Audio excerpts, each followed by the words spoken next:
الحمد لله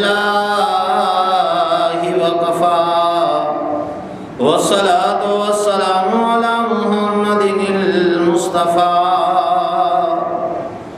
أما بعد فأعوذ بالله من الشيطان الرجيم بسم الله الرحمن الرحيم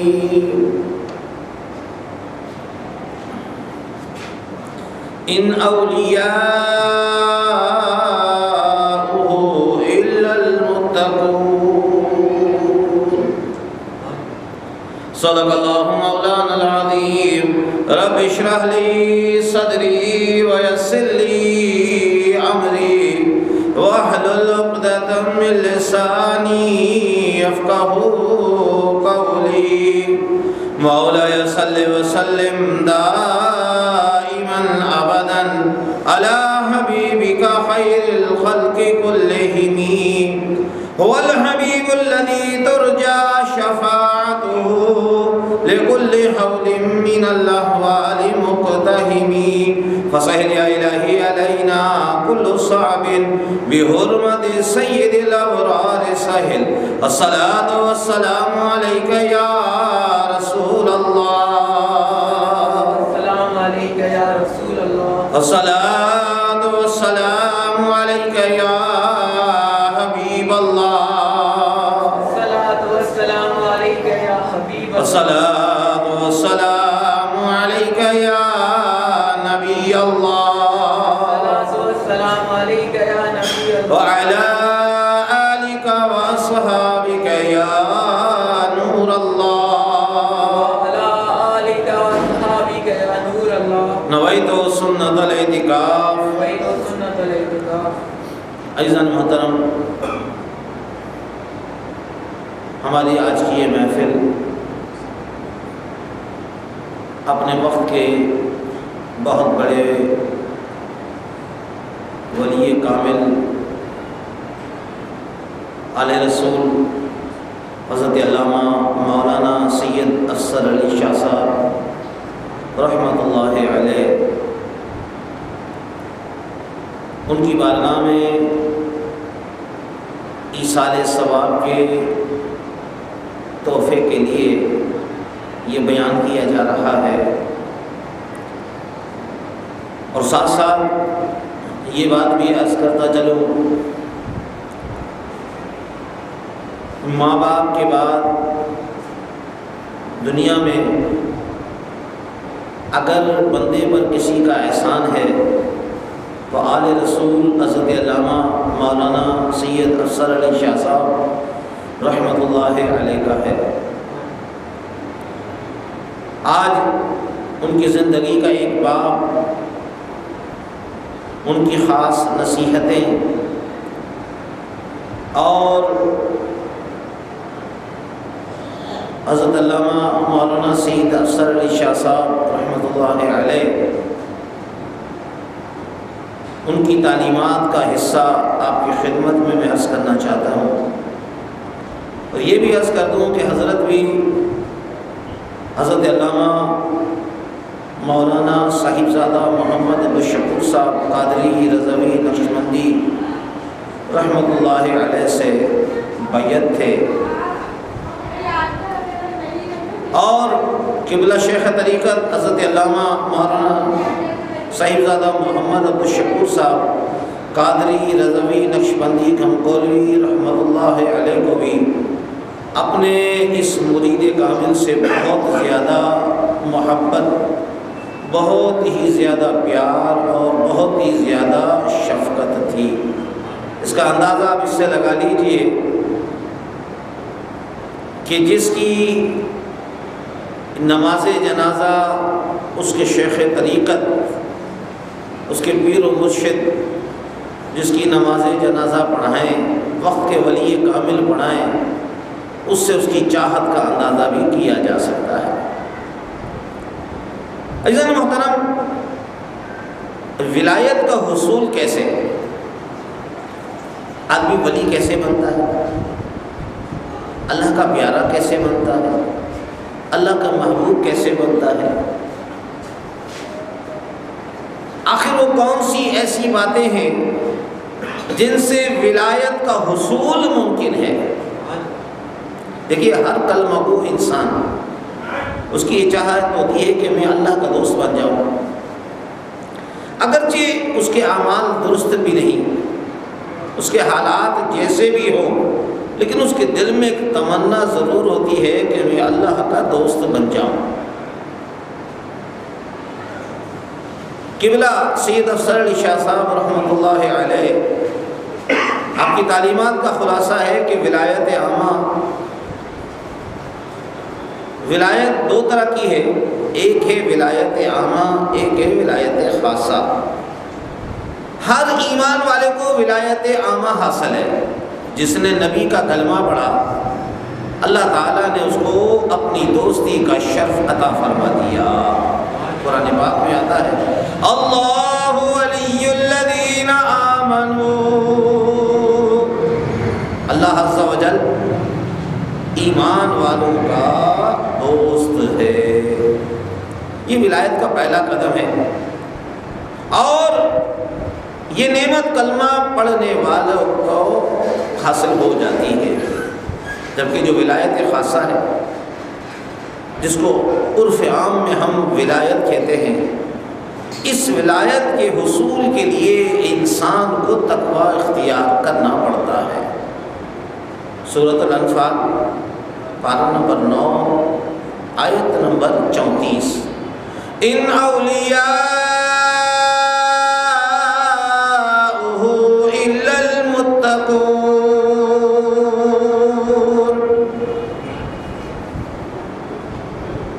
ترجمہ کنز ایمان، اللہ کے ولی وہی ہوتے ہیں جو متقی ہوتے ہیں۔ آج کے لوگوں میں بہت بڑی غلط فہمیاں پیدا ہو گئی ہیں۔ وہ سمجھتے ہیں کہ جو بندہ ملنگ ہو وہ شاید ولی بن جاتا ہے۔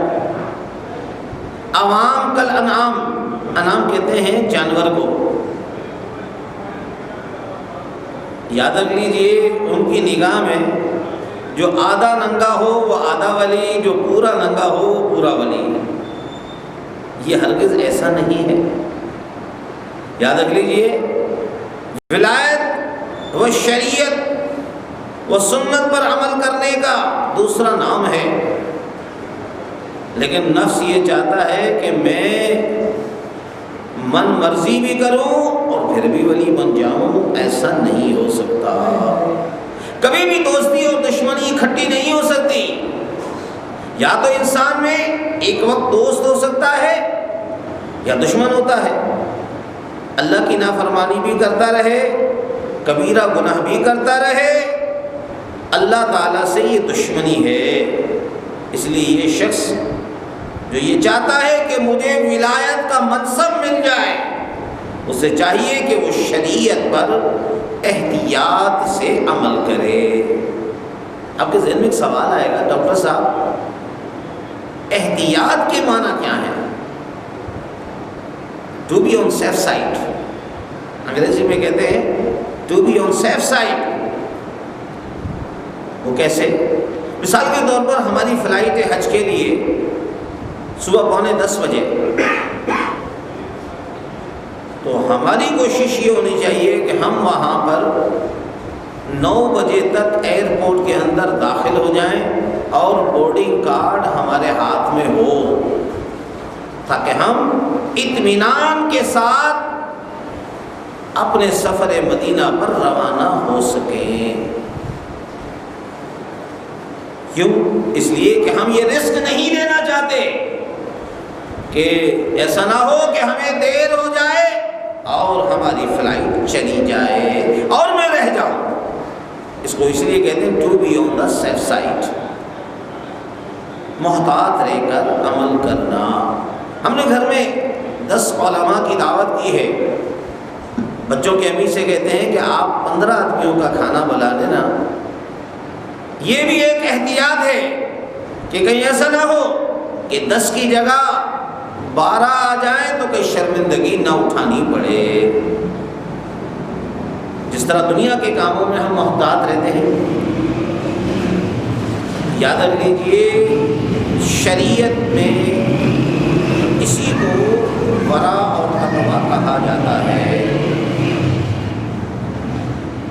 ورع کہتے ہیں انسان بڑے گناہ سے بچنے کی خاطر چھوٹے چھوٹے گناہوں سے بھی بچے۔ صلو علی الحبیب صلی اللہ علی محمد وعلی آلہ وصحابہ وبارک وسلم۔ توبوا الی اللہ استغفر اللہ۔ صلو علی الحبیب صلی اللہ علی محمد وعلی آلہ وصحابہ وبارک وسلم۔ عزیزان محترم، اگر ہم اپنی زندگی میں مدنی انقلاب لانا چاہتے ہیں تو مدنی انعامات کے عامل بن جائیں، اور اگر ہم چاہتے ہیں کہ ساری دنیا میں سنتوں کا انقلاب برپا ہو جائے تو مدنی قافلے کے مسافر بن جائیں۔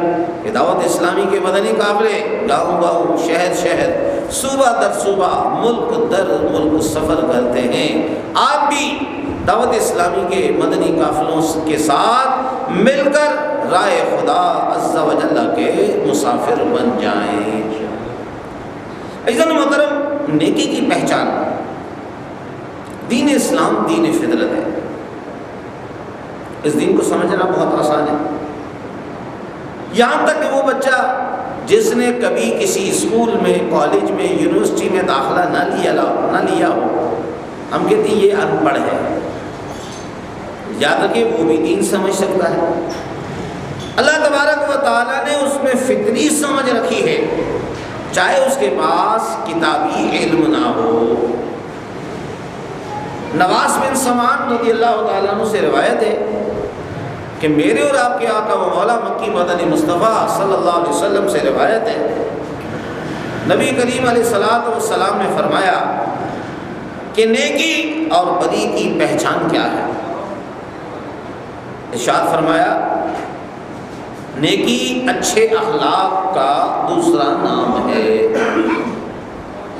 چنانچہ ہر بندے کو بتایا کہ اچھے اخلاق کیا ہیں، مثلا دوسروں کے ساتھ بھلائی کرنا، خیر خواہی کرنا، ہمدردی کرنا، مصیبت میں ان کے ساتھ کام آنا، ایثار کرنا۔ ایک عام آدمی بھی یہ سمجھتا ہے کہ یہ اچھے کام ہیں، اس کو بتانے کی ضرورت نہیں۔ یاد رکھ لیجیے، کون ایسا بندہ ہے جو یہ نہیں جانتا کہ یہ اچھے اخلاق ہیں؟ چنانچہ جہاں آپ کا دل بتائے کہ میں اچھائی کر رہا ہوں، وہاں سمجھ لیجئے کہ میں نیکی کر رہا ہوں۔ دوسری بات ارشاد فرمائی، گناہ وہ جو تیرے دل میں کھٹکے اور تو چاہے کہ کسی کو پتہ نہ چلے۔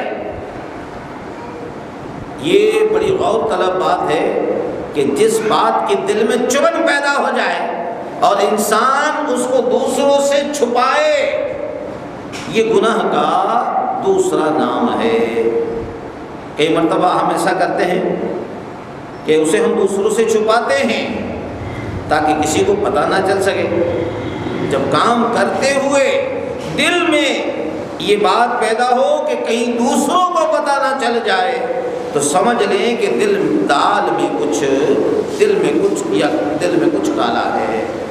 اس نے فرمایا، اگر تمہارے پاس موقع نہیں کہ آپ کسی عالم سے پوچھ لیں تو آپ اپنے دل سے پر ہاتھ رکھ کر پوچھیں۔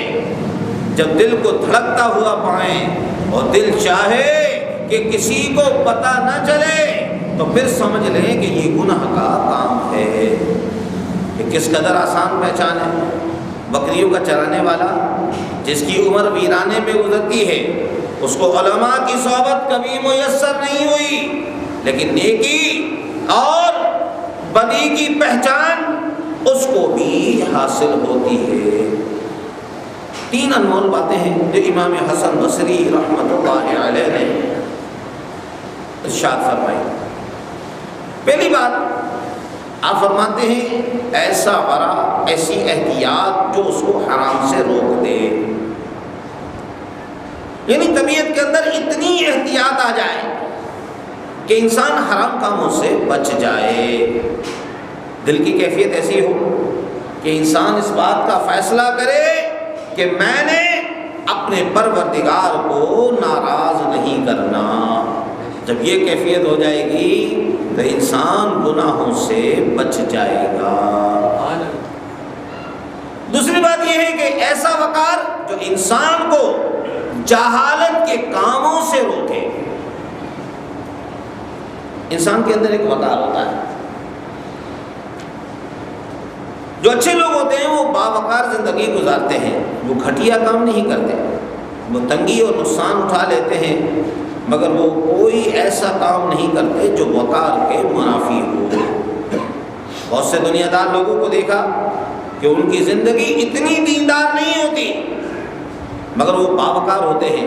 اس لیے شریعت نے کہا کہ اگر کوئی حافظ قرآن ہے اور اس کے ساتھ کوئی بندہ جہالت کی بات کرے تو اس کو رک جانا چاہیے، اس لیے کہ فی جوفہ کلام اللہ، اللہ تبارک و تعالیٰ نے اس کے دل میں قرآن کو محفوظ رکھا ہے۔ حافظ قرآن کو یہ زیب نہیں دیتا کہ وہ جاہلوں کے ساتھ جاہلوں والی باتیں کرتا پھرے۔ تیسری بات یہ ہے ایسے اخلاق جو انسان کو دوسرے کی دل آزاری سے روک لے۔ یہ دل آزاری بڑی خطرناک بیماری ہے، بیماریوں میں سب سے بڑی بیماری دل کی بیماری ہے، اور پھر ان تمام بیماریوں سے بڑھ کر جو بیماری ہے وہ دل آزاری ہے۔ انسان یہ سوچے، اس بات پر نظر رکھے کہ کہیں ایسا نہ ہو کہ میری وجہ سے کسی بندے کو تکلیف ہو۔ ہمارے اکابر ایسے خوش اخلاق تھے، جب زمین پر چلتے تھے، میں نے خود نے قبلہ شیخ طریقت علامہ مولانا صاحبزادہ محمد عبدالشکور صاحب قادری رضوی نقشبندی گھمکولوی رحمۃ اللہ علیہ کو دیکھا، جب آپ چلتے تھے تو بڑے قدم اٹھا کر رکھتے تھے تاکہ زمین کو بھی تکلیف نہ پہنچے۔ ہماری حالت تو یہ ہے کہ ہم دوسروں کا دل دکھاتے ہوئے بھی نہیں گھبراتے۔ یاد رکھیے اگر کوئی ایسا کرے گا وہ رب ذوالجلال کی بارگاہ میں بہت زیادہ ناپسندیدہ ہے۔ طبرانی شریف میں ابو ذر رضی اللہ تعالیٰ عنہ کی ایک روایت ہے، ایک مرتبہ میرے اور آپ کے آقا و مولا مکی مدنی مصطفیٰ صلی اللہ علیہ وسلم نے 3 باتیں ارشاد فرمائی۔ پہلی بات، تدبیر جیسی کوئی عقل نہیں، یعنی تدبیر کہتے ہیں پلاننگ کو، یعنی آدمی جو بھی کام کاج کرے وہ سوچ سمجھ کر کرے۔ یاد رکھ لیجیے، اگر انسان جب ترتیب اور تدبیر سے کام کرتا ہے، سوچ سمجھ کر کرتا ہے، وہ رب ذوالجلال اس کو کامیابی اور کامرانی عطا فرماتا ہے۔ دوسری بات ارشاد فرمائی، پرہیز سے بہتر کوئی ورع نہیں، یعنی احتیاط نہیں، یعنی جو بندہ احتیاط کے ساتھ حقوق اللہ اور حقوق العباد کی ادائیگی کرتا ہے وہ دنیا میں بھی خوشی حاصل کرتا ہے اور آخرت میں بھی اللہ تعالیٰ اس کو اپنی رضا اور خوشنودی عطا فرمائے گا۔ اور تیسری بڑی اہم بات ارشاد فرمائی کہ اچھے اخلاق سے بہتر کوئی نسب نہیں۔ یاد رکھ لیجئے، کوئی موچی کے گھر میں پیدا ہو گیا، کوئی کسائی کے گھر میں پیدا ہو گیا، معذرت کے ساتھ کوئی جولاہے کے گھر میں، دھوبی کے گھر میں پیدا ہو گیا، اور وہ کہتا ہے کہ یار میرا نسب، آقا علیہ الصلوۃ والسلام نے فرمایا اچھے اخلاق سے بہتر کوئی نسب نہیں۔ جس انسان کو اللہ تبارک و تعالیٰ نے حسن خلق عطا فرمایا وہ سمجھ لے کہ مجھے اللہ تعالیٰ نے بہترین حسب و نسب عطا فرمایا ہے۔ یاد رکھ لیجئے، کسی خاندان میں پیدا ہو جانا مانا کہ یہ رب ذوالجلال کا کرم ہے، لیکن اگر اس کے اخلاق اچھے ہوں تو یاد رکھ لیجئے اللہ کے محبوب علیہ الصلوۃ والسلام نے فرمایا کہ اللہ تعالیٰ نے اسے اچھا حسب اور نسب دونوں عطا فرما دیا۔ امام حسن بصری رحمۃ اللہ علیہ نے ایک مرتبہ ایک لڑکے سے سوال کیا، بتاؤ دین کا خلاصہ کیا ہے، دین کہتے کسے؟ اس نے جواب دیا احتیاط کے ساتھ دین پر عمل کرنا۔ پھر آپ نے فوراً دوسرا سوال پوچھا دین میں مصیبت کیا ہے؟ اس نے کہا طمع کے معنی ہے لالچ، یعنی احتیاط سے بہتر دین کا کوئی خلاصہ نہیں، اور طمع یعنی لالچ سے بہتر کوئی مصیبت نہیں۔ امام حسن بصری رحمۃ اللہ علیہ نے کہا کہ میں نے تجھ جیسا کوئی عقل مند نوجوان نہیں دیکھا، تو نے 2 لفظوں میں پوری بات ہی سمیٹ دی۔ یاد رکھ لیجیے جب انسان کو کسی سے لالچ ہوتا ہے وہ نیکی سے رک جاتا ہے، نیکی کی دعوت اس کو نہیں دے گا، وہ کہے گا حضرت مجھ سے ناراض ہو جائیں گے اگر میں نے اس کو نیکی کی دعوت دی، یہ سیٹھ صاحب مسجد کا چندہ بند کر دے گا، یہ اس سے ہمارے گھر کا چولہا جلتا ہے۔ تو ذہن میں ہوتا ہے نا، ہم اسباب پر نظر کرتے ہیں، حالانکہ ہمیں مسبب پر نظر کرنی چاہیے جو اسباب کو پیدا کرتا ہے۔ ایک بات ذہن میں رکھ لیجئے، دین کے اندر سب سے بڑی مصیبت کیا ہے؟ طمع ہے، لالچ ہے، اور یہ لالچ انسان کے دین کو تباہ کر دیتی ہے۔ سعید بن مسیب رحمۃ اللہ علیہ فرمایا کرتے تھے 4 باتیں دین اسلام کا نچوڑ ہے۔ احتیاط تمام معاملات کی اصل ہے، یعنی انسان احتیاط کرے۔ جو احتیاط کرتا ہے نا، میں نے بتایا to be on the safe side, انسان ہر معاملے میں احتیاط کرتا ہے، سنبھل کے قدم رکھتا ہے۔ آپ سمجھ لیجئے رب ذوالجلال کی اس پر بڑی برکتیں نازل ہوتی ہیں۔ تواضع مومن کے لیے باعث عزت ہے۔ ایک آدمی بہت پیسے والا ہو، بڑے منصب والا ہو، بڑی شان والا ہو، سب کچھ اس کے بعد ہو، اس کے بعد بھی وہ چھپ کر سلام کرے، تو اس کا مطلب یہ ہے کہ رب ذوالجلال کی اس پر بڑی مہربانی ہے۔ بھائی غریب آدمی تو سب کو سلام کرتا ہے، مزہ تو یہ ہے کہ منسٹر ہو کر وہ سلام کرے، عزت والا ہو کر، شان والا ہو کر، پیسے والا ہو کر، دنیا کی ساری نعمتیں ہونے کے باوجود اس کے اندر اتنی تواضع ہو کہ وہ جھک کر لوگوں کو سلام کرے۔ جو شخص خوشحالی میں شکر کرتا ہے اللہ تعالیٰ اس کو جنت میں لے جاتا ہے، اور جو مصیبت میں صبر کرتا ہے اللہ تعالیٰ اس کو جہنم میں جانے سے روک لیتا ہے۔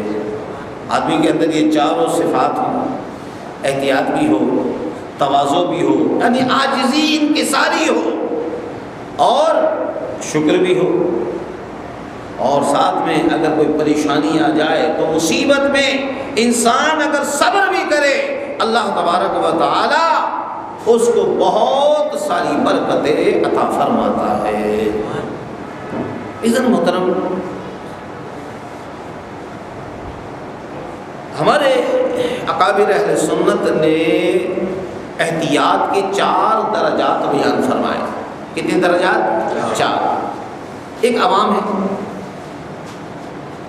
اس کی احتیاط یہ ہے کہ وہ حرام کاموں سے بچے۔ نمبر 1، جو صالحین ہیں ان کی احتیاط یہ ہے کہ وہ شبہ والے کاموں سے بچے، پتہ نہیں یہ کام جائز ہے یا ناجائز، تو اس کام سے رک جائے۔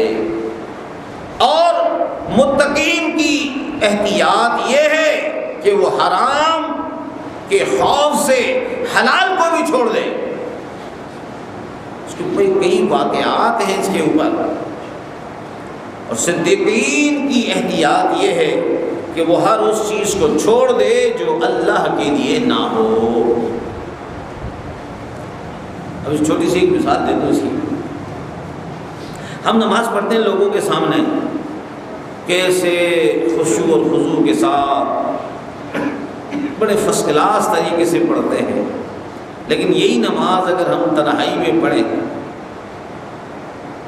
پھر ہم کیسے پڑھتے ہیں وہ دیکھنے والی ہوتی ہے۔ یعنی لوگوں کے سامنے ہمارا عمل کچھ ہے، اور جب تنہائی میں ہو تو ہمارا عمل کچھ ہے، رب ذوالجلال کو یہ بات ناپسند ہے۔ احتیاط پر عمل کرنے سے کیا مطلب ہے؟ بازار میں عام طور پر کھانے بنتے ہیں، لیکن ہمیں نہیں پتا کہ وہ اس میں کتنی پاکیزگی ہے اور کتنی صفائی ستھرائی کا اہتمام کیا گیا ہے۔ اور آج کل جو ملٹی نیشنل ریسٹورنٹ کھلے ہوئے ہیں، جس میں جیسے پیزا ہے یا اس ٹائپ کے جو ریسٹورنٹ ہیں، اس میں بھی پتہ نہیں کہ کیا کچھ استعمال کیا جاتا ہے۔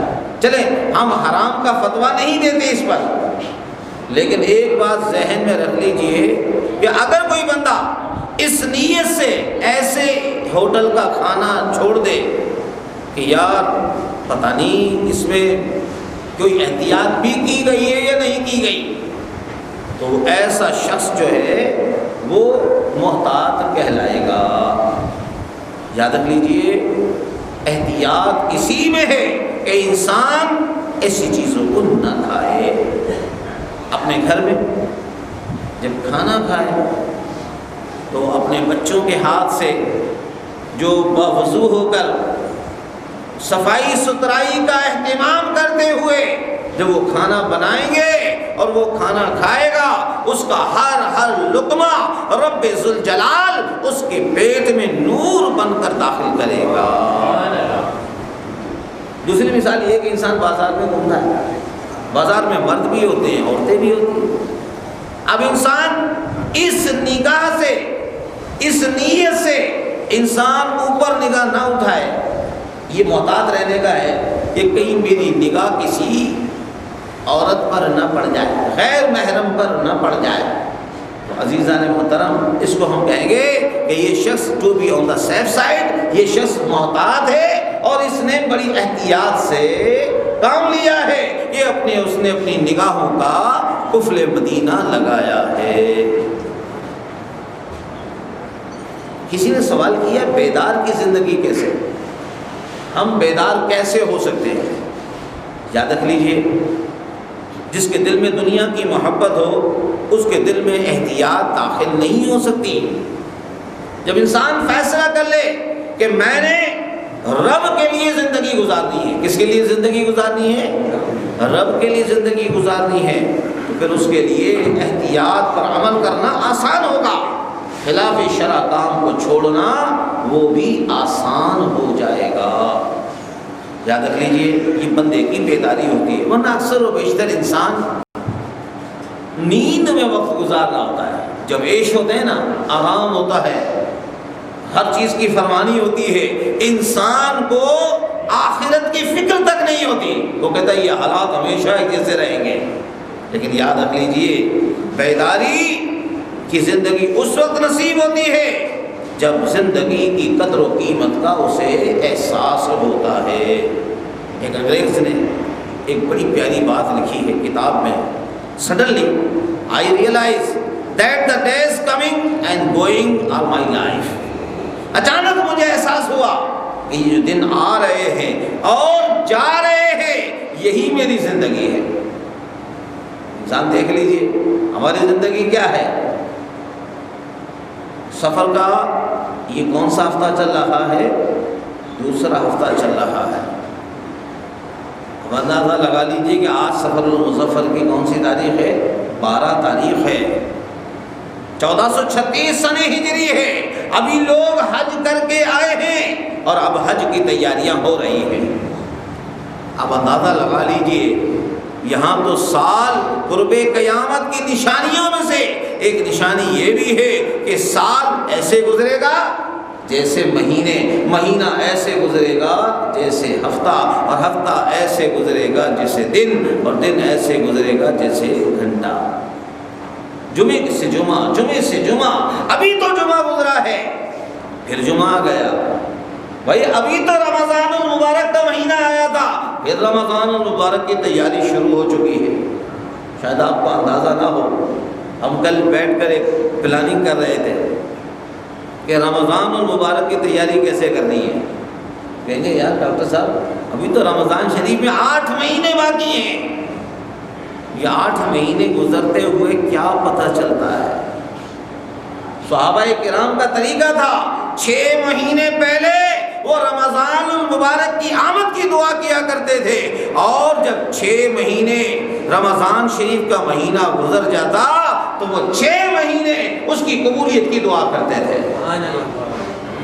عزیزان محترم، ایک بندہ یہ سوچ لے کہ مجھے اپنے رب کو ناراض نہیں کرنا، لیکن آج ہماری یہ حالت یہ ہے، ہمارے گھر میں شادی ہو نا، خوشی کا موقع ہو، ہم سارے رشتہ داروں کو راضی کرتے ہیں، چچا، ماموں، خالو، جو ہم سے ناراض ہے، یہاں تک کہ جو گھر کی خادمہ ہے، ہمارا گاڑی کا ڈرائیور ہے، مطلب جو ہمارے خادمین میں سے ہیں، اگر وہ بھی ہم سے ناراض ہے تو ہماری کوشش یہ ہوتی ہے کہ چلو گھر میں خوشی کا موقع ہے، سب کو راضی کر لیا جائے۔ لیکن ایک بات بتائیے، یہ جو شادی ہو رہی ہے اگر وہ خلاف شرع ہو رہی ہے، شریعت کے خلاف ہو رہی ہے، تو کیا رب ذوالجلال کی اتنا بھی مرتبہ نہیں، اتنی بھی شان نہیں جتنی تمہارے ڈرائیور کی اور خادمہ کی ہے؟ ہم ہر ایک کو راضی کر رہے ہیں، تو کیا ہم اللہ کو راضی نہیں کریں گے؟ بلند آواز سے بولیے، پھر کرنا چاہیے نا۔ آدمی جب سوچ لے کہ یار مجھے رب کو راضی کرنا ہے، کس کو راضی کرنا ہے؟ جب رب کو راضی کرنا ہے تو پھر یاد رکھ لیجئے، پھر وہ بہت سارے گناہوں سے بچ جائے گا۔ تقوی کا جو تعلق ہے وہ صرف کھانے پینے سے ہی نہیں ہے، معاملات سے بھی ہے۔ ہمارا کسی سے ملنا جلنا، لین دین کرنا، اٹھنا بیٹھنا، چاہے سماجی معاملات ہوں، معاشرتی معاملات ہوں، ان تمام معاملات کا تعلق تقوی سے ہے، کہ خالی کھانے پینے میں نہیں بلکہ زندگی کے جتنے معاملات ہیں اس کے اندر بھی ہمیں احتیاط رکھنی ہے، کہ کہیں ایسا نہ ہو کہ میری ذات سے کسی کا دل دکھے۔ ہم کاروبار کر رہے ہیں، ہم نے کاروبار کرتے ہوئے کسی کا دل دکھا دیا، مطلب کوئی بھی معاملہ ہو، انسان یہ سوچ لے کہ میری ذات کسی کے لیے تکلیف کا باعث نہ بنے۔ امام اعظم ابو حنیفہ رضی اللہ تعالیٰ عنہ، یہ نعمان بن ثابت ہے، کروڑوں اربوں حنفیوں کے پیشوا ہیں، اللہ اکبر، اللہ تعالیٰ ان کی قبر پر اربوں خربوں رحمتوں کا نزول فرمائے۔ ان کے بارے میں آتا ہے کہ اللہ تبارک و تعالیٰ نے امام اعظم ابو حنیفہ رضی اللہ تعالیٰ عنہ کو کتنی احتیاط عطا فرمائی تھی۔ ہم جن کے آج کہتے ہیں نا کہ صاحب ہم جن کے مقلد ہیں، جن کی تقلید کرتے ہیں، پیروی کرتے ہیں، ہمارے امام صاحب کی بات سنیے۔ ایک مرتبہ دوپہر کا وقت تھا، آپ نے دکان بند کر دی، ایک نوجوان آدمی مل گیا، پوچھنے لگا حضور کیا بات ہے، آج آپ نے دکان دوپہر میں ہی بند کر دی، خیر تو ہے؟ آپ نے فرمایا بات یہ کہ اس وقت آسمان پر بادل ہو رہے ہیں، آسمان پر بادل ہو رہے ہیں، اور میں کپڑے کا تاجر ہوں، کہیں ایسا نہ ہو کہ اندھیرے میں کوئی نقص رہ جائے اور وہ دھوکے میں کوئی گھٹیا چیز کو اچھی چیز سمجھ کر خرید کر نہ لے جائے۔ ایک مرتبہ ان کے پاس ایک کپڑے کا ایک تھان تھا جس کے اندر بناوٹ میں کچھ کمی تھی۔ آپ نے اپنے خادم سے کہا کہ جب کوئی اس کپڑے خریدنے والا آئے، یہ چیز کپڑا خریدے تو اس کو اس کے متعلق، عیب کے متعلق اس کو بتا دینا۔ اس نے کہا اچھا۔ ایک دن جب آپ آئے تو وہ تھان نہ تھا۔ آپ نے پوچھا اس تھان کا کیا ہوا؟ نے حضور ایک آیا تھا، خاک آیا تھا، اس کو میں نے دے دیا۔ آپ نے فرمایا کہ یہ بتاؤ کہ تم نے اس کی جو اس کے اندر خامی تھی، خرابی تھی، اس کا بھی تذکرہ کیا یا نہیں کیا؟ اس نے کہا میں نے کرنا بھول گیا۔ آپ نے پوچھا اس کی کتنی قیمت لی ہے؟ اس نے کہا حضور یہ قیمت ہے۔ آپ نے وہ ساری قیمت اپنے پاس رکھی اور اب آپ اس کی تلاش میں نکل گئے، کیونکہ پہلے جگہیں اتنی بڑی بڑی جگہیں نہیں تھی۔ آج کا جو مدینۃ المنورہ ہے، مسجد نبوی ہے، یہ اس وقت کا خالی مسجد مدینہ تھا پورا. بس مدینہ شہر جو ہے وہ اتنا ہی بڑا تھا جتنی آج کی مسجد نبوی ہے. اب اسے اندازہ لگا لیجیے. اس وقت کسی کو ڈھونڈنا اتنا مشکل نہیں تھا. آپ اس کو تلاش کرتے کرتے اس کی نشانی آپ نے پوچھ لی تھی. آپ اس نوجوان کے پاس پہنچے، اس گاہک کے پاس پہنچے اور اس سے کہا کہ بھئی بات یہ ہے کہ تم نے یہ جو کپڑا خریدا ہے، میرے خادم نے تمہیں بتانا وہ بھول گیا ہے، اس کے اندر یہ خامی تھی اور ہم اس کی آپ سے معذرت کرتے ہیں. اگر آپ چاہیں اس کو خریدنا چاہیں تو آپ خرید لیں اور نہ چاہیں تو اب آپ کی مرضی ہے. اس نے کہا میری رقم دے دو مجھے واپس. آپ نے اس کی رقم اس کو واپس کر دی. کیا کیا؟ اس کے جو دینار تھے، سکے تھے، آپ نے اس کو واپس کر دیے. اس نے کیا کیا؟ وہ سکے لیے اور قریبی ایک گندے پانی کا جوہر تھا، جیسے نالا ہوتا ہے، اس کے اندر وہ سکے ڈال دیے اور پھر وہ رونے لگ گیا. آپ نے پوچھا عجیب آدمی ہے، میرے سے رقم بھی لی اور اس رقم کو اس نے تالاب کے اندر ڈال دیا. اس نے کہا بات یہ ہے حضور، میں نے آپ کے تقوی کو دیکھ کر میں بڑا متاثر ہوا ہوں. میں تو آیا تھا آپ کو دھوکہ دینے کے لیے. یہ جتنے بھی سکے تھے یہ کھوٹے سکے تھے. تو میں آیا تو میں نے کہا چلو کھوٹے سکے دیکھ کر یہ چیز لے لوں. اب مجھے اپنے آپ سے شرم آ رہی ہے کہ جس کے تقوی کا یہ عالم ہو کہ وہ مجھے ڈھونڈتے ڈھونڈتے یہاں پہنچ گیا تو میں نے وہ کھوٹے سکے ضائع کر دیے. حضور یہ چیز میں نے خرید لی ہے، اس کی یہ رقم آپ مجھ سے لے لیجئے. اب یہ دیکھیے ہمارے اسلاف کا کتنا احتیاط تھا، کتنی احتیاط کرتے تھے. کیا آج ہم بھی اتنی احتیاط کرتے ہیں؟ عزیزان محترم، یہاں ایک مرتبہ اور بھی ذہن میں رکھ لیجئے، جو بندہ گناہ چھوڑتا ہے نا، گناہ کو چھوڑنا اس کی کتنی فضیلت ہے. ہمارے قبلہ سید افضل علی شاہ صاحب رحمۃ اللہ علیہ، ہمارے استاد محترم ہیں قبلہ ملنگ بابا رحمۃ اللہ علیہ، مولانا محمد رمضان چشتی اور ملنگ بابا. پہلے استاد بھی بڑے اچھے ہوتے تھے، شاگرد بھی اچھے تھے. استاد بھی اچھے، اب شاگرد ہم تھے. اب ہمارے شاگرد کیسے ہیں وہ پتہ ہے. وہ راستہ ملتا ہے تو سلام بھی نہیں کرتے. وہ اللہ معاف کرے، آپ ساری زندگی کسی کی خدمت کرتے رہیں، ایک مرتبہ آپ اس کو کوئی اونچ نیچ آپ اس کو بات کہہ دیں، وہ آپ سے ایسے پھرے گا جیسے کعبے سے کافر پھرتا ہے. ہم نے اپنے استادوں کے ساتھ وقت گزارا. وہ فرمانے لگے، اساتذہ کرام کی بات ہے، شاید قبلہ مولانا سید افضل علی شاہ صاحب رحمۃ اللہ علیہ نے یا قبلہ ملنگ بابا رحمۃ اللہ علیہ نے، آپ نے فرمایا حافظ شکیل، نیکی کرنا یہ تو چڑیوں کا کام ہے اور گناہ سے بچنا یہ مردان خدا کا کام ہے. یار نیکی کرنا. میں بھی آیا، ابھی محمد عقیل نیچے اترا، میں آیا تو میں نے اپنی بیٹی سے کہا فائزہ سے، یہ 4 ساڑھے 4 سال کی بچی ہے، بولتی بھی ذرا کم ہے. تو میں نے کہا گڑیا میں بھی آ رہا ہوں، تم ظہر کی رکعتیں پڑھ لینا، 12 رکعتیں پڑھ لینا گھر میں. میں نے کہا 12 نہیں پڑھوں گی، 13 پڑھوں گی. اور میرے کو 13 نہیں پھر 14 پڑھنا. ورنہ ٹھیک ہے 14 پڑھوں گی، 12 نہیں پڑھوں گی. تو یہ امی بھی سب ہنسنے لگے کہ اس نے پورا جواب دیا. میری طبیعت باغ مدینہ ہو گئی کہ اللہ تبارک و تعالیٰ نے سے بولنے کی صلاحیت عطا فرما دی. بھائی گناہ کو چھوڑنا اس کی کتنی فضیلت ہے. اب سنیے، یاد رکھ لیجیے، انسان جب شریعت پر عمل کرتا ہے احتیاط کے ساتھ اور گناہوں سے بچتا ہے، حدیث پاک میں آتا ہے تو گناہ کرنا چھوڑ دے، اللہ تبارک و تعالیٰ تجھے سب سے زیادہ عبادت گزار بنا دے گا.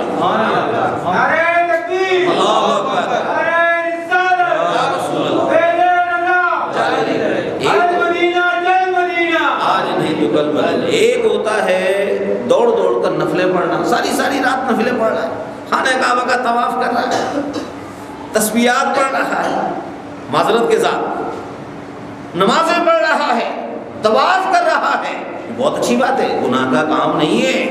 کعبے کا طواف کرنا تسبیحات پڑھنا، ذکر و اذکار کرنا، یہ بہت اچھا کام ہے، لیکن یاد رکھ لیجئے اس سے بھی اچھی بات یہ ہے کہ انسان کے وجود میں اللہ کی کوئی نافرمانی نہ ہو۔ جب انسان اس پر محنت کرتا ہے، سیدنا عائشہ الصدیقہ رضی اللہ تعالی عنہ فرماتی ہیں، آپ ذرا غور سے سنیے گا، فرمایا بہترین عمل جو انسان قیامت کے دن رب کی بارگاہ میں لے کر جائے گا وہ گناہوں کی کمی ہے۔ اگر اس کے نامہ عمل میں گناہوں کی کمی ہے، وہ سمجھ لے کہ رب ذوالجلال نے اس پر مہربانی کرتی ہے۔ عزیزان محترم، امام ربانی مجدد الف ثانی، یہ 1000 سالہ مجدد ہے، وقت کے بہت بڑے ولی کامل بزرگ گزرے ہیں۔ آپ نے فرمایا کچھ دنیا میں ایسی ہستیاں بھی گزری ہیں کہ 20 سال تک، کیونکہ ہمارے جو فرشتے ہیں یہاں پر، اس کو ہم کیا کہتے ہیں؟ کرامن کاتبین۔ کیا کہتے ہیں؟ بلند آواز سے بولیے، کرامن کاتبین۔ دائیں طرف والا جو فرشتہ ہے وہ نیکیاں لکھتا ہے اور بائیں طرف والا فرشتہ گناہ لکھتا ہے۔ ایسے اللہ کے بندے گزرے ہیں کہ 20 سال تک گناہ لکھنے والے فرشتے کو گناہ لکھنے کا موقع نہیں ملا۔ یہ بندہ، اس کا مطلب یہ نہیں ہے کہ وہ انسان نہیں، وہ فرشتے تھے، یاد رکھ لیجیے وہ بھی انسان تھے۔ اول تو وہ گناہ سے بچتے تھے، لیکن اگر گناہ ہو بھی جائے بتقاضائے بشریت تو پھر وہ اللہ کے حضور توبہ کرتے تھے۔ جب انسان گناہ کرتا ہے اور جب بائیں طرف والا فرشتہ اس گناہ کو لکھنے کی کوشش کرتا ہے تو دائیں طرف والا فرشتہ کہتا ہے ٹھہر جا، ہو سکتا ہے یہ بندہ ابھی رب کے حضور توبہ کر لے تو تھوڑی دیر ٹھہر جا۔ اس لیے حکم یہ ہے کہ بندے سے اگر بتقاضائے بشریت اگر گناہ ہو جائے، نافرمانی والا کام ہو جائے، اس پر اکڑے نہیں بلکہ اللہ کے حضور توبہ کرے، اللہ تبارک و تعالی اس کی توبہ کو قبول فرمائے گا۔ عزیزان محترم، یا امام حسن بصری کی ایک بات میں اثر، اس کو اپنے دل کے مدنی گلدستے میں سجائے، یہ مدنی پھول ہے۔ آپ فرماتے ہیں ایک حصہ گناہ کا چھوڑ دینا بہتر ہے۔ ایک حصہ، اگر 1000 حصے ہوں تو ایک حصہ اگر گناہ کا ہو اس کو چھوڑ دینا بہتر ہے، اس سے کہ انسان 1000 حصے نیکی، نماز اور روزے کے کرے۔ بزرگوں نے فرمایا آدمی 500 مرتبہ حج کرے، اس سے یہ زیادہ بہتر ہے کہ وہ ایک گناہ کو، کتنے گناہ کو؟ ایک گناہ کو اللہ کی رضا کے لیے چھوڑ دے۔ 500 حج، کتنے حج؟ بلند آواز سے بولیے، 500 حج کو بزرگ فرماتے ہیں 500 حج سے بہتر یہ ہے کہ ایک گناہ، ایک نافرمانی وہ اللہ کی رضا کے لیے چھوڑ دے۔ ہم کہتے ہیں یار ساری دنیا تو غلط راستہ اختیار کیے ہوئے ہیں، ڈاکٹر صاحب ہمارے گناہ چھوڑنے سے کیا ہوگا؟ ارے خدا کے بندے، تو کسی کی قبر میں نہیں جائے گا، اپنی قبر میں انسان جا کر خود جواب دے گا۔ کل ایک خاتون میرے پاس آئی، میں سمجھانے کی بات عرض کر رہا ہوں۔ میرے پاس ایک خاتون آئی کہ نا میری بیٹی بڑی دیندار ہے ڈاکٹر صاحب، MBA کیا ہے، اب MPhil کر رہی ہے، ماسٹر ڈگری ہے، پڑھا نہیں، بہت دیندار ہے۔ میں کہا ماشاءاللہ کتنی دیندار ہے؟ میں نے کہا امی آپ نے بڑی خطرناک بات کہہ رہی، بڑی دیندار ہے، کیا دینداری ہے؟ آپ اس کو بتائیے کہ اس کو نماز آتی ہے، اس کو روزے آتے ہیں، اس کو شریعت کی بنیادی موٹی موٹی باتیں آتی ہیں، مانا کہ آپ بہت بڑی ڈاکٹرنی ہیں، مانا کہ آپ بہت بڑی انجینئر ہیں، مانا کہ آپ بہت بڑی ایڈوکیٹ ہیں، مانا کہ آپ بہت بڑی بیوٹیشین ہیں، آپ بہت بڑی باورچن ہیں، بڑے اچھے کپڑے دھوتی ہیں، بڑے آپ کو بات کرنے کا بڑا اچھا سلیقہ ہے، لیکن خدا کی قسم سب کچھ آتا ہے تمہیں لیکن نہیں آتا تو دین نہیں آتا۔ میں نے کہا اماں کیا بات کرتی ہو؟ یاد رکھ لیجیے۔ اب مجھے ایک بات بتائیے، جس سے انسان کی کسی کی منگنی ہو، ایک لڑکا اور ایک لڑکی کی منگنی ہو، تو کیا یہ پکے رشتے ہوتے؟ یہ کچا رشتہ ہے، یہ ایک کچا دھاگا ہے، جب تک نکاح نہ ہو جائے اس سے اس کا کوئی تعلق نہیں ہے۔ ایسا کون سا دیندار ہے، ایسا کون سا دیندار ہے کہ منگنی کے بعد ہی وہ شادی سے پہلے کے سارے مراحل طے کر لے؟ یہ دینداری کی کوئی اصل نہیں ہے۔ عزیزان محترم، ایک بزرگ فرماتے ہیں ایک ذکر تو یہ ہے کہ انسان زبان سے اللہ اللہ کرے، دل میں اللہ اللہ کا دھیان رکھے۔ دیکھیں ہم اللہ کا ذکر کر رہے ہیں نا، اب میں آگے جو بات بیان کر رہا ہوں اس کو ذرا غور سے سنیے گا، لیکن بہترین ذکر یہ ہے کہ بندے کو گناہ کرتے وقت اللہ کی یاد آ جائے اور وہ گناہ کو اللہ کی رضا کے لیے چھوڑ دے۔ یہ بہت بڑی بات ہے، گناہ کو چھوڑنا۔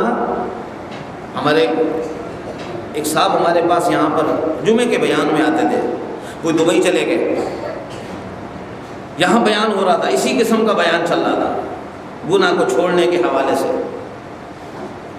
بیان سنا انہوں نے، وہ دبئی چلے گئے، دبئی میں وہ جا کر بے روزگار ہو گئے، 4 مہینے بے روزگار رہنا، نوکری کا چھوٹ جانا، بہت الجھن، بہت پریشانی۔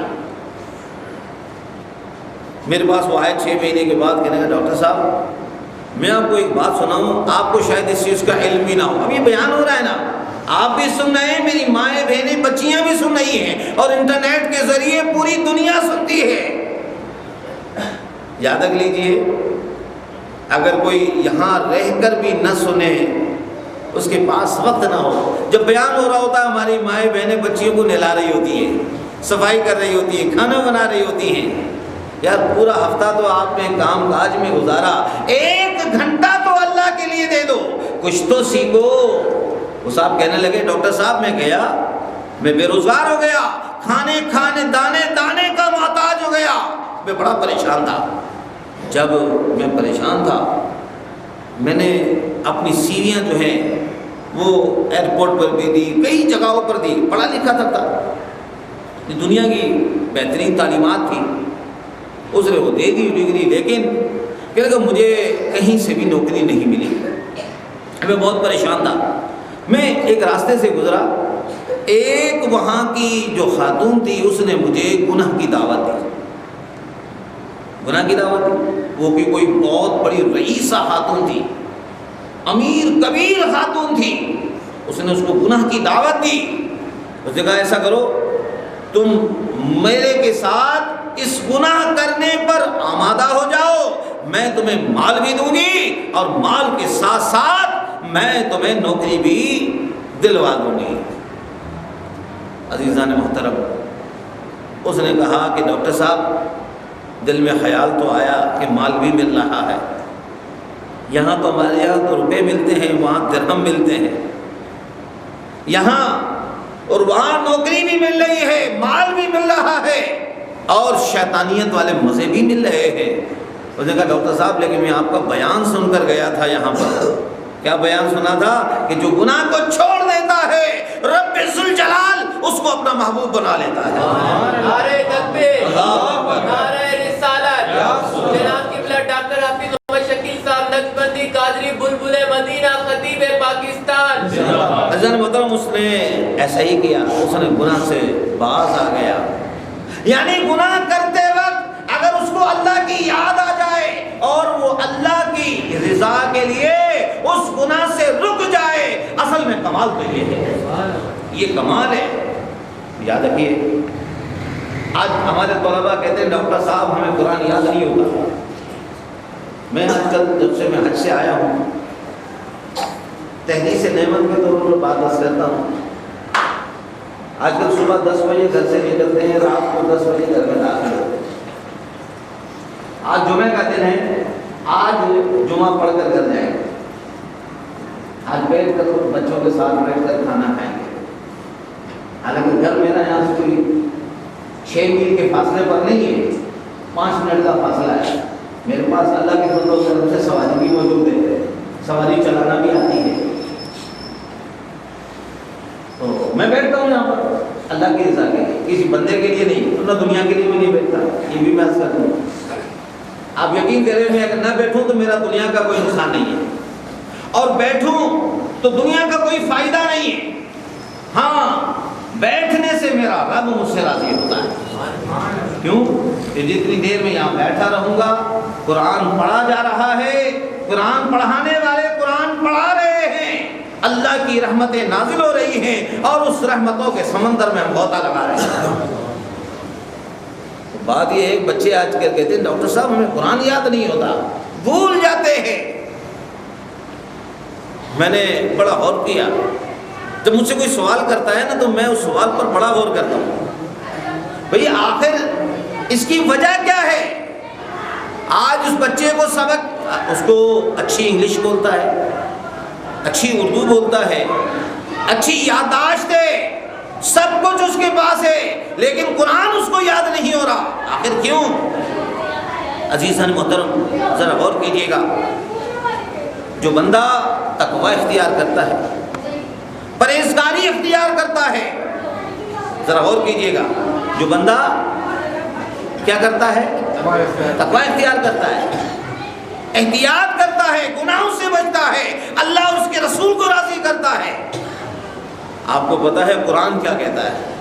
وَاتَّقُوا اللَّهَ وَيُعَلِّمُكُمُ اللَّهُ۔ آپ یقین کریں میں کبھی کبھی بچوں کے جو سوالات ہوتے ہیں، لوگ سوال کرتے ہیں، اس سوال پہ بڑا غور و خوض کیا جاتا ہے، فوراً اس کا جواب آ گیا قرآن پاک سے، وَاتَّقُوا اللَّهَ وَيُعَلِّمُكُمُ اللَّهُ۔ اللہ نے فرمایا تو متقی بن جا، پرہیزگار بن جا، میں تجھے علوم و معارف کا خزانہ عطا فرما دوں گا۔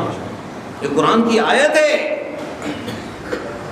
اور امام بہقی نے شعب الایمان میں حضرت انس رضی اللہ تعالیٰ عنہ سے روایت کی ہے، آپ فرماتے ہیں متقی آدمی کی 2 رکعتیں، جو شخص گناہوں سے بچتا ہے، کس سے بچتا ہے؟ بلند آواز سے بولیے، گناہوں سے بچتا ہے۔ یہ نہیں کہ مسجد میں بیٹھا ہے تو صاحب نمازیں پڑھ رہا ہے، درس قرآن دے رہا ہے، اور گھر میں بیٹھا ہوا ہے تو ننگی فلمیں دیکھ رہا ہے، موبائل پہ بیٹھ کر۔ اب تو لوگ ایسی حالت ہو گئی ہے، گھر میں بیٹھنے کی ضرورت بھی نہیں ہے، تنہائی میں بیٹھنے کی بھی ضرورت نہیں، اللہ معاف کرے موبائل سیٹ کے اوپر گندی فلم آ رہی ہے، فیس بک کے اوپر لکھا ہوا ہوتا ہے آئی نیڈ نیو فرینڈس۔ انسان جب صبح اٹھتا ہے قرآن بعد میں کھولتا ہے، پہلے وہ اٹھ کر نیٹ کو کھولتا ہے اور پھر لکھا ہوا دیکھتا ہے فیس بک۔ اب تو موبائل پر بھی تو ہے سب کچھ، ساری سہولیات اس پر موجود ہیں، اس پہ لکھا ہوا ہے فیس بک کے اوپر I need new friends please contact. یہ تو ہماری حالت ہے، ہمارا یہ حال ہے، ہم کس دنیا میں رہتے ہیں؟ فرمایا جو شخص متقی ہے، پرہیزگار ہے، 2 رکعتیں، وہ جو 2 رکعتیں پڑھ رہا ہے اس کی وہ 2 رکعتیں، وہ بندہ جو مخلط ہے، گناہگار ہے، جو گناہوں سے نہیں بچتا، اس کی 1000 رکعتوں سے افضل ہیں۔ کیوں؟ قرآن کا اعلان ہے وَمَن يَتَّقِ اللَّهَ يُكَفِّرْ عَنْهُ سَيِّئَاتِهِ وَيُعْظِمْ لَهُ أَجْرًا۔ جو تقوی اختیار کرتا ہے اللہ اس کے گناہوں کو مٹا دیتا ہے اور اس کو بہت بڑا اجر عطا فرماتا ہے۔ عزیزان محترم یاد رکھ لیجئے،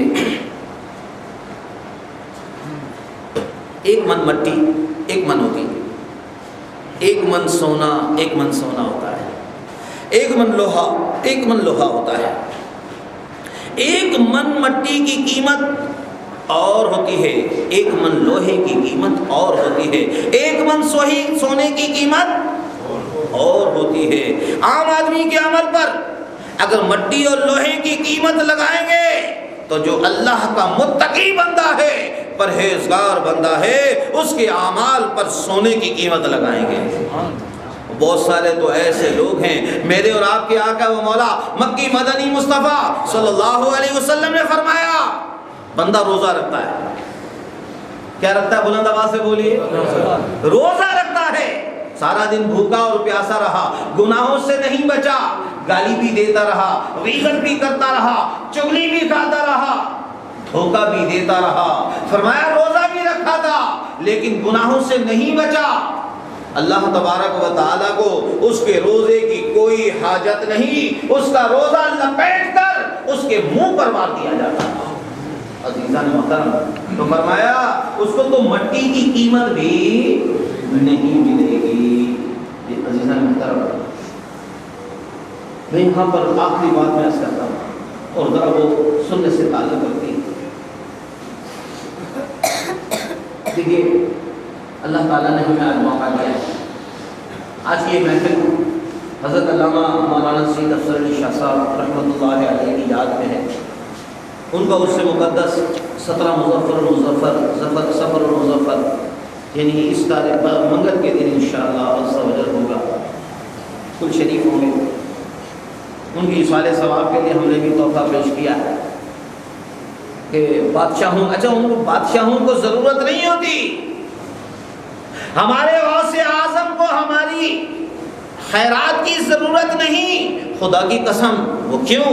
اس لیے کہ جو اللہ کے پیارے ہوتے ہیں، اللہ کے محبوب ہوتے ہیں۔ میں نے سوال کیا اپنے شیخ طریقت سے، حضور والا ہم جو سب سے پہلے مدنی سرکار کی بارگاہ میں اپنے نامہ عمل کو پیش کرتے ہیں، اپنی نیکیوں کو پیش کرتے ہیں، کیا ہمارے آقا کو ہماری اس نیکیوں کی ضرورت ہے؟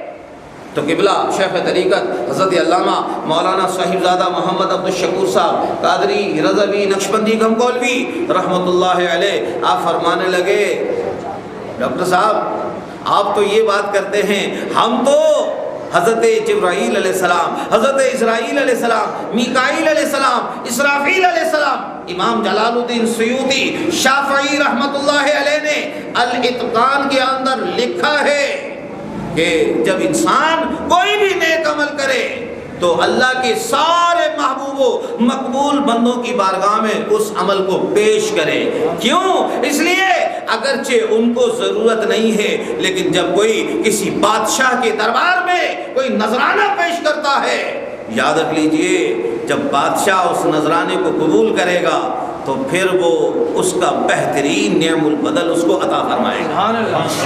ہم دیں گے جو نذرانہ دیں گے اپنی شان کے مطابق، اور وہ عطا فرمائیں گے اپنی شان کے مطابق۔ آج کی یہ محفل میں ہم ارادہ کر لیں گے انشاءاللہ اگر ہم ولایت حاصل کرنا چاہتے ہیں، اللہ کے دوست بننا چاہتے ہیں، اللہ کے محبوب بننا چاہتے ہیں، اللہ کے پیارے بننا چاہتے ہیں، تو عزیزان محترم ہم ارادہ کر لیں، نیت کر لیں کہ انشاءاللہ ہم آج کے بعد کوئی بھی ایسا عمل نہیں کریں گے جو ہمارے پروردگار کو ناراض کرے۔ کیا خیال ہے؟ کون کون ارادہ کرتا ہے؟ ایسا گھمائیے، یہ ہاتھ اٹھا کر ارادہ کر رہے ہیں، کیمرے کی آنکھ اس کو دیکھ رہی ہے، اگر کوئی سویا ہوا ہے تو جاگ جائے اور جاگا ہوا ہے تو بیدار ہو جائے، اس لیے کہ آج ارادہ کر لیں۔ یاد کر لیجیے کہ نیت جو ہے وہ عمل کی بنیاد ہے، سفر کتنا ہی لمبا ہو لیکن جب آدمی قدم اٹھا دیتا ہے اس کا سفر شروع ہو جاتا ہے۔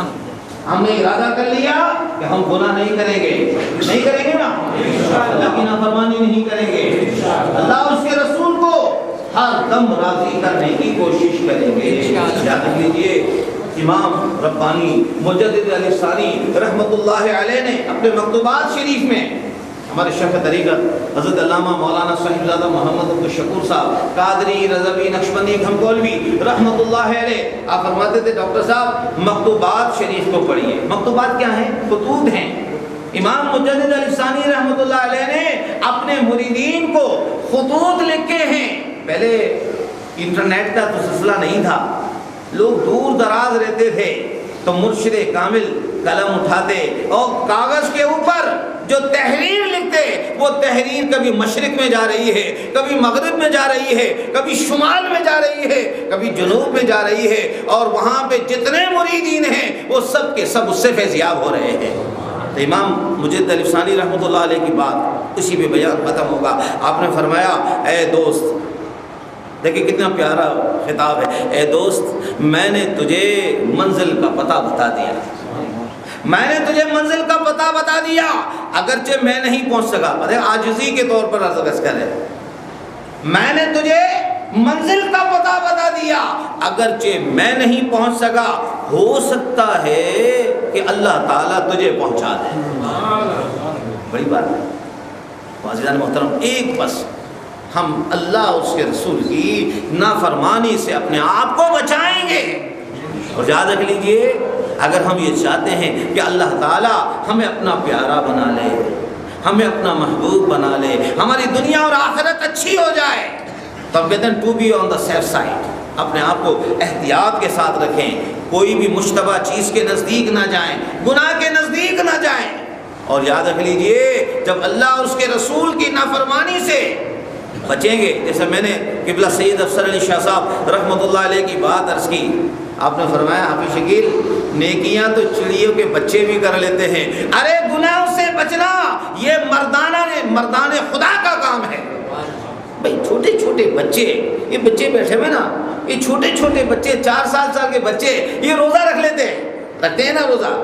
لیکن اگر گناہ سے تو وہی بچے گا جس پر رب ذوالجلال کا کرم ہوگا، اور جو گناہوں سے بچ گیا، جس نے اپنے آپ کو اللہ اس کے رسول کی نافرمانی سے جس نے اپنے آپ کو روک لیا. دیکھیے، اجتماع کے اندر لوگوں کے سامنے گناہوں سے رک جانا یہ بھی اللہ کی بہت بڑی مہربانی ہے، لیکن تنہائی میں گناہ سے رک جانا یہ اللہ کا بہت بڑا فضل ہے. یہ اللہ کا بہت بڑا فضل ہے. ارے جب تجھے کوئی نہیں دیکھ رہا، اس وقت تجھے ایک ایسی ذات ہے جو رب کی ذات ہے، جو تجھے دیکھ رہی ہے. اگر تو نے اس کا خیال کیا، پھر وہ تجھے اپنی رحمتوں سے محروم امید ہے. انشاءاللہ سارے دوست ارادہ کریں گے، انشاءاللہ کر رہے ہیں نا، کہ ہم گناہوں سے بچیں گے. ہمارے یہاں ہر مغرب کو، ہر جمعے کو مغرب کے بعد روحانی آپریشن ہوتا ہے. آج کل ہم نے فزیشین کا کام چھوڑ کر یہ فزیشین والا کام ہے، خالی دوائی دے رہے اس وقت ہم آپ کو. اس طرح روحانی دوائی تقسیم ہو رہی ہے. مغرب کی نماز کے بعد روحانی چیر پھاڑ کرتے ہیں. خلاص جو کام غلطی ہو اس کو روحانی طور پر اس کا آپریشن کر دیا جائے. تو اگر آپ یہ چاہتے ہیں کہ ہمارا روحانی آپریشن بھی ہو جائے، یہ روحانی دوائی تو ہم لے ہی رہے ہیں، تو یہ ٹھنڈی دوائی ہوتی ہے، یہ ٹھنڈی دوائی ہے. وہ تو پھر جہاں دوائی سمجھے کہ کام تھوڑا سا کم ہو رہا ہے، تو پھر وہاں پر جو ہے جب دوائی کا اثر کم ہو جائے تو پھر روحانی طور پر اس کا آپریشن بھی ضروری ہے. تو درود و سلام کے ساتھ ساتھ اللہ کا ذکر بھی، تاکہ روحانی طور پر آپریشن ہو جائے اور ہم شیطان کے شر سے بچنے میں کامیاب ہو جائیں. آمین آمین. الحمدللہ رب العالمین. دعا فرمائے اللہ تعالیٰ ہمارے حاضری کو قبول فرمائے، ہمارے گناہوں کو معاف فرمائے. ہمارے اس بیان کا عنوان ہے ولایت کا حصول کیسے، ولایت کیسے حاصل کی جاتی ہے. اس کا والیوم نمبر ہے 342 342 VCD والیوم ہے. انشاءاللہ یہ بیان اللہ کرے ریکارڈ تو ہو گیا ہے، اللہ کرے آپ کے ہاتھوں میں بھی آ جائے. اور قبلہ سید افسر علی شاہ صاحب رحمۃ اللہ علیہ کے ایصال ثواب کے لیے اس کو ہم نے کیا ہے. دعا فرمائے اللہ تعالیٰ ہماری حاضری کو قبول فرمائے، ہمارے گناہوں کو معاف فرمائے، ہمیں اپنے نبی کے غلاموں میں شامل فرمائے. مالک و مولا، ہم تجھے راضی کرنے کے لیے آئے ہیں، تو ہم سے راضی ہو جائے. جتنے بھی یہاں دوست موجود ہیں، ایک ہی بات ہے، اے اللہ ہم نے تیرے ذکر و یاد سے، تیرے نبی کے ذکر سے تیرے گھر کو آباد کیا ہے. تو نور مصطفیٰ سے ہمارے گھروں کو بھی، ہمارے دلوں کو بھی اے اللہ نور مصطفیٰ سے روشن فرما. اے اللہ ہم سب کا حاضران خیر بنا، ہمارے بیماروں کو اچھا کرنا، ہمیں سچا اور پکا مسلمان بنا، ہمیں خلوت و جلوت میں تیری نافرمانی سے بچا لے، تیری نافرمانی سے روک لے. اے اللہ ہمیں اپنا پیارا بنا لے، ہم تیری خاطر گناہ کو چھوڑ دیں اور تو ہمیں دونوں جہانوں میں اپنا پیارا بنا لے. جتنے بھی یہاں حاضرین ہیں اے اللہ سب پر کرم فرما دے، سب کی دلی نیک جائز مرادوں کو پورا فرما. ان اللہ و ملائکتہ یصلون علی النبی یا ایھا الذین آمنوا صلوا علیہ وسلموا تسلیما. صلاۃ و سلام علیک یا رسول اللہ وعلی آلک و اصحابک یا حبیب اللہ. آمین برحمتک.